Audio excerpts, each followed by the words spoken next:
Oh, hi guys. What are you doing here? It's been a very long time. In fact, it's been a full year. Oh, where have I been, you say? Here. I don't think I'm ever going to move from this kitchen table ever again because you guys are friggin' awesome. It has been a year. Really, really fantastic year. So, welcome to GemmaBeaMakes. I am Gemma, and this is my crafty channel where I talk about all the things that I've been making, except I haven't been making anything but argonaut spinning wheels and wool combs. All thanks to you, and it is a thank you. It really is a thank you. I feel like I really needed to come on here and have a little chat with you all because it's been a year. But also just to give you lots and lots of information that I really have been meaning to give you guys for the longest time. And I just haven't had the time. I cannot think why I wouldn't have the time. But I thought I'd come and tell you all about what I've been doing throughout the whole year because I might as well. And the only time I get to do that is while I'm building things. So you guys are just going to join me today while I build things. I am starting a new batch of argonaut wheels today. So I'm just doing all the little jobs to start with. So at the minute, I am taking the pot with the wires and I'm just putting it in this little tensioner body. There you go. That's what I'm doing. So I need to talk to you all because you all blew me away last year. So I went and had a little look through, I went and had a little look through my old YouTube videos and poor little Gemma from a year ago was so naive. She was like selling the argonaut. She wanted to tell you all about it and yeah. I was ready to sell it. I was ready to come on here and YouTube and tell you about it every single week and sell it. And I didn't need to. You guys, and it is you guys, were absolutely, well, he blew me away. So in August of last year, the Argonaut electric spinning wheel was launched on it was the second. I can't remember why I did it on the second day. It's because I was camping, that's why. Normally, the Argonaut is released on the 1st of every month on Etsy at 7 p.m. UK time, and they are a pre-order. So you order your colours, you get to choose, and then I make them all to order, and they take about 4 to 6 weeks to arrive.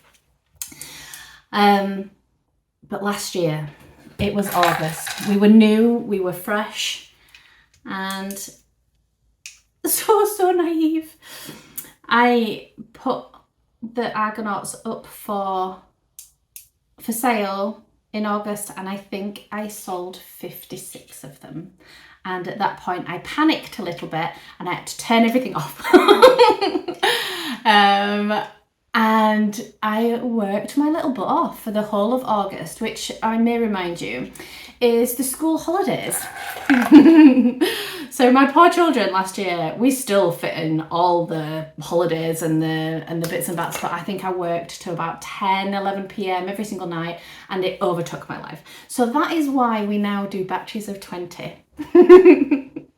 But it was fantastic because the word had spread around and there were all these argonauts going out into the world and everybody, I'm getting lots of fabulous feedback and it was really going well, and it still is really going well because since then and since dropping to 20 argonauts every month, well, you guys have sold me out every month and the word is only spreading more, which is absolutely fantastic. And honestly, I just I just wanted to have a little bit of time to come and chat to you about, well, like everything.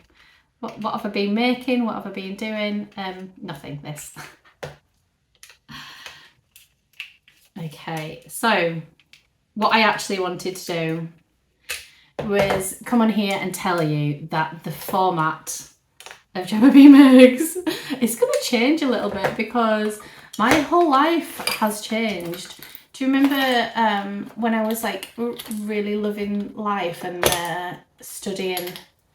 Oh, where's my little thing? Sorry. Do you remember when I was studying the COA, the Certificate of Achievement for spinning? I really liked that. No, so I was studying the Spinners, Weavers and Dyers Guild Certificate of Achievement. It was a 5-year course and I did 2 years of it, and then I've had to say I will no longer be exhibiting my work at one of the summer schools, simply because I don't have the time to make that the whole exhibition. But I was really enjoying it, and I think I'm going to carry on doing the actual study part of it, but without the write-up, because the write-up was a killer. But I did enjoy doing all the studying. I've lost my train of thought already. Where was I? I'm going to talk about after August. So I sold out all those wheels in August. I did Massam Sheep Fair in September and got lots of nice feedback from there. Got to talk to people in person and get little ideas and little improvements that we can do for the wheel. And everyone's got ideas about what I can make next. Everyone's got ideas about what I can make next. But that was fab. But as soon as I kind of reined it in and slowed it down, we've settled into a really nice like little rhythm. And then Christmas was a little bit crazy and hectic, but I made sure that I took December off. I wasn't going to do any pre-orders in December. If you wanted one for Christmas, you got it in November. Christmas is family time. So I was expecting, I don't know, in my head, I was like, we've had a bit of the hype and Christmas is over, so now January, February we can calm down and we can do this. And then Gillian Moreno sent me a message saying she was interested in my argonaut. Now, if you guys don't know Gillian, she is the author of Yarnitecture. She writes for Ply magazine. She does a lot with Ply Online Spinning Guild. I recently watched their episode of Gillian Moreno's Teacher Tea, and now I'm obsessed with the woman. She is my queen, and I follow everything you do. But so Gillian had a wheel, and apparently did a video on her Patreon, and I really need to join the Patreon to have a little look at that video because I'm intrigued. I did a couple of Instagram posts, and bam! I'm all like selling out again. It was crazy. I had 1 month off where it just calmed down, and I still sold out, but it like took a week rather than a day. And then yeah, so the word has just been spreading ever since, and I'm really excited. So the future of the Argonaut is carrying on. We're still going. We're still making. We're constantly, and I mean constantly, improving and tinkering with the Argonaut. It's got to the point now where I think I want to make maybe one more change, just because just of ease. So it's got to the point now where actually the things that I can improve are things for me, so the streamline of the making of them becomes easier. For example, I now get these pots made. So that's your speed control, your little pot there. And before I had them made, I was cutting individual wires, 4 on each, crimping them, putting them in the cases, soldering onto here, one for everything. And that's the same with the motors, crimping all the wires, soldering everything on. So it's just streamlining and finding local. I like it local, but some does go far away.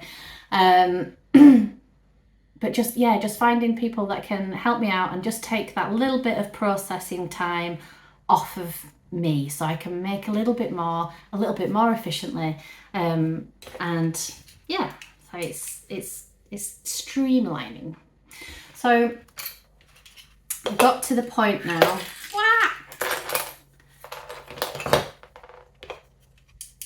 where I'm really happy with the wheel. Like I say, there's just one more change I want to change.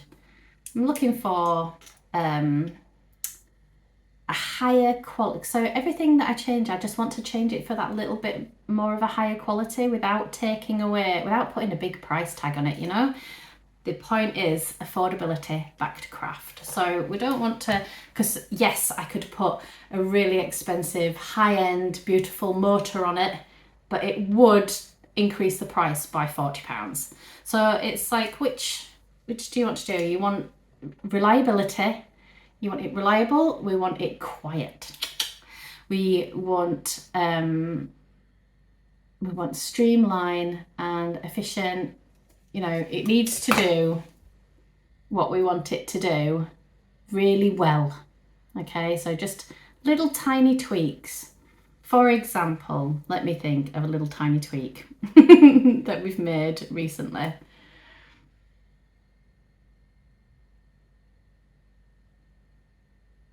I'll tell you what we did do. We changed the groove shape in the flyer and on the motor pulley, the little tiny one. Let me see if I can find one here. There's lots. The little tiny motor pulley. So a little V shape there. Before it was a U shape, because that was the shape like this. The U shape there. So we thought it'd fit right nicely, but that U shape was starting to get slipping. It was starting to slip. So the more you spun on your wheel, it'd just spin that little bit more, and you were losing torque on it. But just a tiny little change, so the drive band can catch that V better with a better grip, perfect. So it's just tiny little things like that we keep changing and designing. So it's all moving. However, David is done with the Argonaut now. He loves the design process. He likes doing things that are new. He really enjoyed. So if you guys don't know, David is my other half. He is a senior electronics designer. He designs new products, and he's just fabulous in every way. We were given a 3D printer simply because David does electronics and broken things tend to come to our house. David, my amplifier's broken. Can someone fix this TV? This 3D printer doesn't work. Would you like it? David was like, hell yeah, there's nothing wrong with that 3D printer. Someone just needed to calibrate it and set it up and, you know, read the manual. I cannot underestimate how much people need to read a manual. So we got a 3D printer, and David really wanted to learn how to use the 3D printing software. So he wanted to learn how to do the 3D modelling. And he said, right, we've got a printer. What do you want? What do you want to make? I was like, I want a 3D print. I want a spinning wheel. I want an electric spinning wheel. At the time, I had a Nano, and I love my little Nano. But it's got its quirks and it's got its place. And I wanted more. I wanted a daedalus, but I couldn't afford it. So I was like, we'll print the 3D printed spinning wheel. There was a 3D printed file available on Thingiverse. If you 3D print, there's a website called Thingiverse. There's loads of free stuff on there you can print. There was a spinning wheel. And when we went to go get it, when we went to go print it, the printer that we owned was too small to print the file that was available. Oh well, we can't do that. David was like, right, okay, I'll make you one. We'll just do it from scratch. David did 20 years working with jukeboxes and casino equipment and escape rooms and all that kind of stuff. So it's very, very mechanical, but electric design as well. So we made Big O. Big O was the first design of our electric wheel. And he was fabulous. He was huge. I wanted to spin some art yarn on him, which is what we designed it for. It started, the design process was started with the orifice, which was like this big, really quickly learning curve that you don't want an orifice this big. But yeah, and then we made Big O, and then we said, right, we know what a 3D printer can do. We know how to do the thing. Let's do something fabulous. And it's been a year of development. Well, it's been a year of product. It was a year of developing the Argonaut, and then a year of product, but still in development because we're still improving. And but David's done now. He's like, I'm bored. Well, he's not bored now. He's like, I'm done with that product. I'm out. Once the designing part's done, he's done. So it's down to me to make it all. So I have become my own business. I make them all. I advertise them all. I photograph them all, and I do all the admin. I do all the emails that are things that are not working. I answer everything. I do all of the ordering, and all of the finding of companies, and so then there's been lots and lots of changes. I don't know if you remember right at the beginning of this journey, I was struggling with the basics, with this wood. So now there was a company that was doing the whole thing for me, but now I get it's a wooden base, and it gets cut out on the CNC machine, and then I bring it home, and then I sand it. Cut me sanding.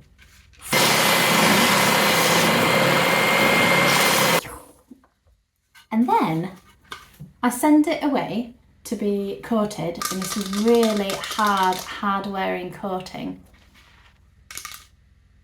ASMR. But yeah, so now I've got an extra step of I have to sand all these. And it's, again, I'm really, really enjoying it, but it's taken over my whole life. It's taken over my whole life. I really want to be able to sit and knit. Do you remember that time when I used to knit? Do you remember that time when I used to do some crocheting? I do. Now I just make lots and lots and lots of yarn. Because the best thing, and I mean the best thing about making all these spinning wheels, is that I have lots of spinning wheels and I get to test them all. And then I have lots and lots of fabulous hand spun yarn. So I still enjoy spinning. It's become my life. And the last time I spoke to you guys, I was still studying the C of A, and I was still really into all the fleece, and I love fleece now. I don't know how, like my ideal day, and I mean an ideal day, I'd just been to a spinning retreat and it was friggin' fabulous. And I spent all day picking wool, picking fleece, getting all those second cuts out, and then carding it all, and then passing it back through. I'm just playing texture, spinning. Really enjoy it. But I haven't been using my yarn, and I think that is the biggest thing that I need to start doing. So, have I nearly done these? I've got one more. So David keeps going on about the future. What does he want to keep making? Because he's done with this one now. He wants more. And I had a little look at my old video, and apparently I'd said a drum carder. Well, that's not going to happen, guys. We were looking into the drum carders, and there are people out there that make them beautifully. Drum carders need to be heavy. They need that weight of the wood. They need to be able to clamp to tables. 3D printing them is not it. We're not going to be able to ever do that. I could make one. We could get the wood, I could source it, we could get it all cut, we could design one and get it made, but then I'd have to be making drum carders. And I don't want to do that. So I bought one. I bought a classic carder. I bought, it was 120 TPI. So I've been really enjoying that. And I just found out classic carders are going to be next to me. So I'm going to be, little plug here for me, I'm going to be at the summer school for the Association of Spinners, the Guild, Spinners, Weavers, Dyers, Weavers, Spinners, Dyers? Spinners, Weavers, Dyers, WSD, Weavers, Spinners, Dyers. I'm going to be at their trade show that happens at the end of their summer school, which is on the 9th of August in Musselburgh. How apt for me, going to Musselburgh. I'm going to be wearing my hat. 9th of August, 8th of August, 9th of August. It's a Saturday. I'm going to put it on the screen and where I'll be. It's a trade show, it's an open day. You get to come and see all the exhibitions that have been taking part. It's a week long of classes. So everybody's going to be taking the classes, and then I do believe, I've never been before, but I do believe all the classrooms kind of open and you get to go around and see what everybody's been making. And then there's also the exhibition of the COV, so the Certificate of Achievement of Spinning, Weaving and Dyeing, and everybody's exhibitions that they've done throughout the years. They're displayed there as well. So it's a fun day out, and it's an open day, and I'm going to be there, and I am going to be next to Classic Carders. I'm very excited about that because I think you can buy interchangeable heads, so I might get another head. But anyway, another drum. I'm waffling now. But yeah, I just wanted to come and say, like, in a little nutshell, how appreciative I am of all of you guys and your support. But also here's to, like, onwards and upwards, because I've realised what we can be now. God, can you remember when I was doing this like 5 years ago? I was like, I'm going to go back to university to do nursing. Who knew? Whole empire. So, right, I've got this bit done. I'm going to show you a little bit of what I've been making, because it is Tour de Fleece right now. Did you guys know it's Tour de Fleece? And I have been taking part of Mellyknits, Stash Dashers, and the episode before this was literally a year ago today, because I found Melly and obviously I've become obsessed with all the blends and the fibre and the picking and the, you know what I'm talking about. So I'm going to show you what I've been doing. So this is a merino fleece from Jeff and Barb Rupert over in America. I want to say North Carolina, but I might be fibbing. I'm going to put it on the screen, tell you where they are. And Jeff, from what I can gather from Instagram, because I'm not actually a stalker, but I think Jeff and Barb have their own sheep. So they have merinos and Corriedales, and he is a judge, like at fleece shows. So he goes around and he judges all the fleece shows, I think. But they're really, really super quality. So look how white they are. So I've got 3 bobbins. I've been making a 3-ply, and I really want to make myself a jumper. But we know me, right? Look at that.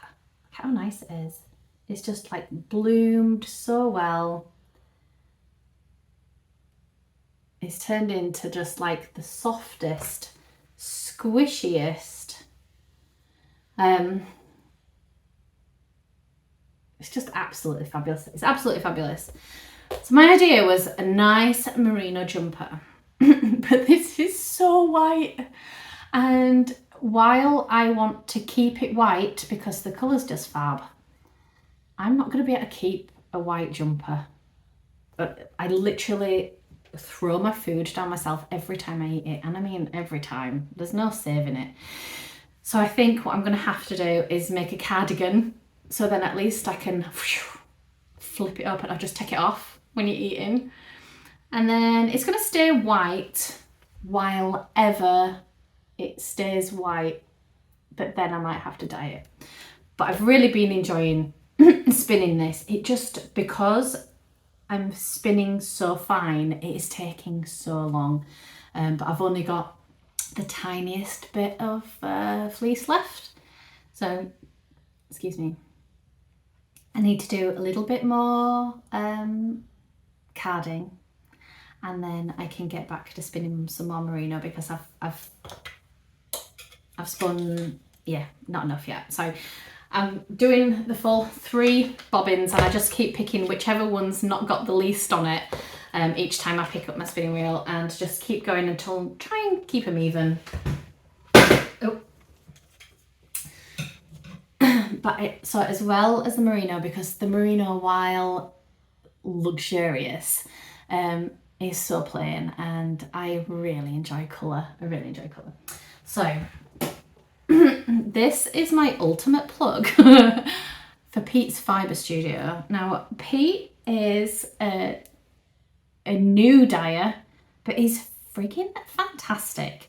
So he sent me a box of 4 different braids, and I'm going to have to write down what they are on the screen as I show them, because I cannot for the life of me remember, and he wrote me a really nice little note and I've forgotten it. But these are so nice. So Pete had shared some of his dyeing on Instagram, and I was like, ooh, shares his. And he shared because he's just adorable. But these are just the most fabulous gradients. So, oh, I've got an avalanche here. This was the first one I did. It is the brightest, and I mean the brightest green in there. Let's see if I can get this out, because it's just not showing. So it goes from grey to this super duper luminous, look at that. And it's just a fab gradient, you know. I've got to say, they're really well dyed. A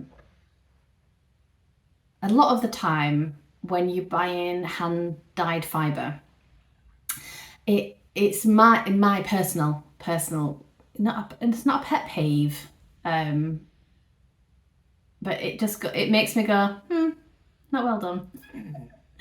Is white spots in your fibre, especially when they're not meant to be there. If they're speckled, you've got speckled fibre, you've got speckles, perfectly fine, that's the intention of the yarn. But if you've aimed for a solid, or at least a semi-solid, you want colour all over, but then there's white spots in the middle, you've not done it well.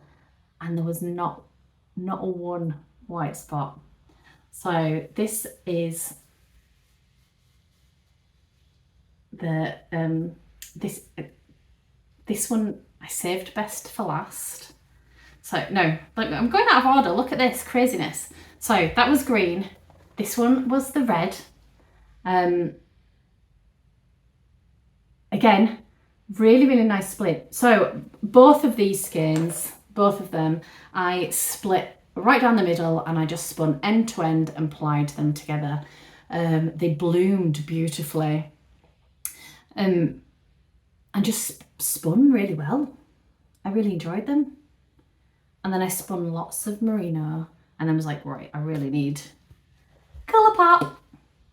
This one was fun. This is definitely a different blend to this one. I can't remember what it is. I want to say it's a BFL.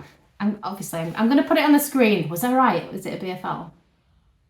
I don't think it was, now that I've said it. But this skein goes from like the pink to through the red, pink through to yellow to green. Oh, it didn't, because pink was a big chunk in the middle. Blue to green to yellow to pink, and then pink to yellow to green to blue. So it's like it'll blend all the way through. So when I make a giant muscle burrow, it'll be blue on either end and pink in the middle. No, it's not going to be a muscle burrow. That is. But I think it was 150 grams, this skein. So actually it's turned out quite big, and I've got some white hand spun that I did a long time ago that was like a Falkland merino. I did it plain and it's a leftovers from a stash, but I had lots left over. I can't remember what I did with it, but it's very similar in size, and I think I might put them together and do one of those cute little hexagon crochet blankets, you know, that's like a granny square under your armpit. I keep seeing them everywhere, and I just think, well, it's just it's a hexagon, isn't it? Hexagon granny hexagon, and then you pop it together to make sleeves. So I was thinking I might stripe the white with the colours, and then I'll be able to get 2 matching sleeves for my niece. It's going to be a small one, and it's her birthday at the end of August, and she might get it next year. It's not going to happen this year, is it? I keep talking about it. I was like, oh, that'd be really nice for her birthday, or maybe Christmas next year. But this was the save the best to last. It feels so nice. I want to say it's the same as one of these, but I don't think it is. It feels luxurious, and I'm very excited to spin that one. And this has been my tour. It's been Tour de Fleece. There's 4, I think it finishes on Saturday, and today, the day of filming this, is Thursday, and a very dreary, cold, it's not cold at all, it's really warm, but it's like really muggy and overcast. It's just cloudy. There was sunshine when I started. We were supposed to be beautifully lit. I've lost my train of thought. What was I even talking about? Yes, Tour de Fleece. So I'm all done. Yeah, it's Saturday. Today's a muggy Thursday. That's where we were at. So I've got like 2 days left. So I think I might start this tonight. I'm gonna like power through and do half, 1 bobbin today, 1 bobbin tomorrow, ply them on Saturday, and then I've done for my whole box of Pete's fibre, and I'll ply, I think, what I've got left, what I've already spun of my merino, and then yeah, I can't believe how much I've gotten through this year, Tour de Fleece, but that's because I'm spinning every single day. I've got lots of wheels to test, and I do like to test all of my wheels. They have their quirks, and you need to get to know them. All wheels have their quirks. Some squeak, some wobble, some fall to bits. But you have to get to know your wheel. They've all got a personality. And I know my personality, my argonaut's personality, inside out now. So it gets to the point where actually I spin every day, but I just want to see those little fine tune before I send it out. So that's what I've been doing, guys. I've been working and spending lots of time with you. What I did want to say is I'll try and do a little bit more of this, because it's quite easy to set up and talk while I'm pretending to work. I got a little bit dumb. But what I am going to do is some little videos of how to get to know your argonaut that I'm going to be putting here on YouTube. And I just wanted to give you guys a little bit of a warning, really. It's not going to be the usual GemmaBeaMakes, this is what I've been making. It's going to be getting to know your argonaut, how to change your drive band, how to put together your bobbins, how to put your flyer on, things like that. troubleshooting and just getting to know your argonaut a little bit better. So that is what I'm going to be doing now, probably. And I hope to see you guys soon. I'm not going to say anything. It's literally a year since last time. If we just update you once a year, I'm sure you'll be fine with that. Oh, last thing I wanted to say. I'm wearing a hand knit jumper that the eagle eyes will and the OGs that have been here for the longest will know. He's got no sleeves. I'm annoyed that he's got no sleeves. But I'm going to talk about that another time. No. I'm going to talk about that another time. Just talk about it now. I am wearing a jumper that I finished last year, or maybe this year. I cannot remember. It's been a while.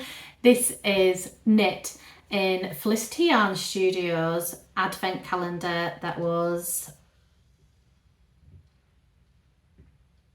2023? 2022? Zoe, I can't remember. But I knit the entire body and I was ready to pick up some sleeves. Now, if anybody's had an advent calendar before and knit a big fade and then rolled up your little balls and then put them back in a bag and trying to remember which order those little balls went in, and I got it all in order, and I got them untangled from each other because that bag was just thrown around from place to place for quite a while. And I knit a full sleeve matching the pattern on the jumper. And then I didn't have enough yarn for my other sleeve. And it was really, really sad. I might have cried a little bit. I might be lying. But it was sad. I was actually devastated. And I think if, in hindsight, if I'd have just weighed out those little nuggets of yarn that I had left, I could have probably, so when I knit this jumper, I can't remember exactly, but I think I knit 5 solid rows and then I did 2 of the next colour and then 2 of the original colour. Then I did, I can't remember. No, I faded it in. But I think if I'd have weighed it out and did 3 lines of solid colour, I would have been able to get a fade with enough yarn. But I didn't think it out, and I could probably go back and I could maybe do it, but still not have enough yarn. Anyway, it really pissed me off. So I just full on surgery, give myself some shorty sleeves, and now we've got a very cooling, albeit very warm today, jumper with short sleeves. Probably today is the only day I'll read. I really wanted sleeves on it. It really annoyed me. But I do love it. The pattern was no particular pattern. It was, God, it was such a long time ago. The numbers from the Zweig by Caitlin Hunter. I have knit the Zweig, I think 4 or 5 times now, and I like the fit of it. So I pinched the numbers because it's a fingering weight jumper. I think it was 4mm needles. And I just stole the numbers and I knew that it'd fit, so that's what I did. That's the pattern. But there you go. I have been knitting a little bit. Okay, so I will show you my whip. This is, she says with confidence because she's actually forgotten, by Valentina's, no, is it Valentina? Is this a different jumper because I went back and forth? I'm going to say, she hopes, this is the Omra sweater by Valentina Knits. So it, is that what it says on the screen? Whatever it says on the screen is correct. But this is my first hand spun fleece. So this was Fernhull fibres. It was a Romney Shetland cross. It was a long luster breed, and I combed it. I combed most of it. I carded some of it. It was a long time ago now. Was this the combed?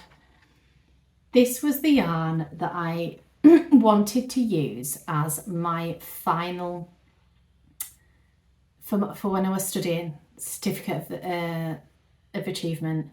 This was for my final piece for the long lustre piece. So this was the yarn, so I must have combed it because it needed to be a long lustre comb of a worsted prep and spun worsted. We wanted drape and lustre. In hindsight, it needs washing. I didn't wash it very well, and this whole jumper will probably give out a bit of grease when it's washed up. But it's a really nice jumper. It's like a plain knit. It's got this little ribbed detail under the arm that runs under the armpit, and it runs all the way up and will run under the arm. And then this lace pattern that runs down the sleeve. A really nice, this rib here is knit one through the back loop, pearl one, and it was tedious, but really effective, and I like it a lot. What I don't like is those increases that I did there, and then I've not noticed and just thought, I'll be fine. It is not fine. It's like here, it's the middle of the chest. So I think I'm just gonna sew that up again when it's done, because the fact that it's right there will annoy the hell out of me. Not enough to take out the entire jumper though. But yeah, that's my whip at the minute. It took me a long time to pick up the sleeve. No, it didn't. It took me a long time to knit the band at the bottom. What's this? That is actual chocolate. That's a bit gross, isn't it? Maltesers. I told you it needed a wash. That's how much I look after them. Yeah, I finished this off at the spinning retreat. So the spinning retreat that I've just been on, it was to Theodore House in Clitheroe in the Lake District. It was absolutely fabulous. So the Theodore House, I think it was like a side building to Stonyhurst College. And it's a big private college. It had a moat, guys. You drove down like a driveway with like the standing ponds on either side and huge big like Downton Abbey sized buildings, and a huge massive church that was there, and then this building, this Theodore House on the side. And we literally went, it was fully catered. We took all our stuff we met for Friday lunch and we didn't leave until Sunday tea time. And we literally just took our projects and spun and knit and was catered to. It was like, here's your breakfast, here's afternoon tea, your lunch, and then more tea. The bar's open, would you like a gin? And then evening meals and chocolates, and oh my gosh, it really enjoyed myself. I will definitely go again next year. But I finished my ribbing. I had cheerleaders going, just get it done, Gemma. Just get it done. So that's what I did. So that's been me, guys. It's been a whole year and a very exciting one. I'll try not to make it a whole year till next time. But look forward to my videos that are coming up next about how to get the most out of your argonaut. And I'll see you all guys soon. See you later. Oh, if you're at the end, it's because we're besties. See you soon. Bye.